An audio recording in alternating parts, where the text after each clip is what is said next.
Merci pour ce débat parce que l'école, et certains d'entre vous l'ont dit, c'est bien plus que l'école.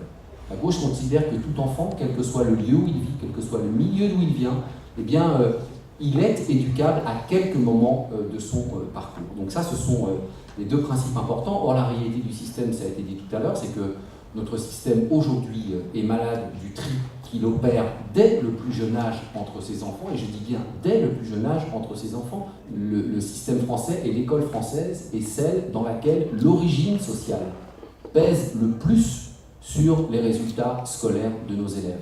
Les résultats en zone d'éducation prioritaire, on a des redoublements qui sont multipliés par 2. On a 50% des élèves de 15 ans qui sont en grande difficulté de maîtrise de la langue, et on a 50% de plus d'élèves à être en formation professionnelle, ça vient d'être évoqué, sans l'avoir choisi.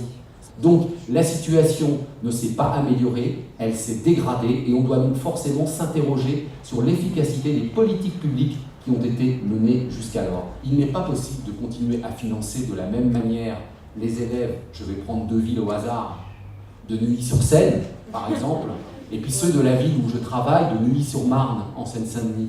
Les enseignants ont besoin d'autonomie pédagogique. Et moi, j'ai vu dans un certain nombre d'endroits, et souvent d'ailleurs dans les endroits les plus difficiles comme le département de la Seine-Saint-Denis, mais pas seulement, eh bien des enseignants qui, d'un point de vue pédagogique, réfléchissent à un certain nombre de dispositifs, et peut-être avec davantage d'acuité qu'ailleurs, parce que quand on est dans la difficulté, eh bien, forcément, on est obligé de se pencher davantage sur les choses. Et donc, l'autonomie pédagogique, pour faire que les ZEP d'aujourd'hui, moi je vous le dis toujours sous forme de boutade, mais ça n'en est pas une, aujourd'hui les ZEP, c'est plutôt des zones d'exclusion et de précarité, plutôt que des zones d'excellence pédagogique. Parce que dans ces établissements-là, et c'est ce qui se met en place, puisqu'il y aura 7000 postes dédiés à cette question-là, c'est avoir un enseignant de plus que le nombre de classes dans un établissement scolaire pour permettre aux équipes pédagogiques de voir comment ce dispositif peut être mis en place pour les élèves. C'est aussi la question du traitement de la difficulté scolaire. C'est toute la question des RAZ,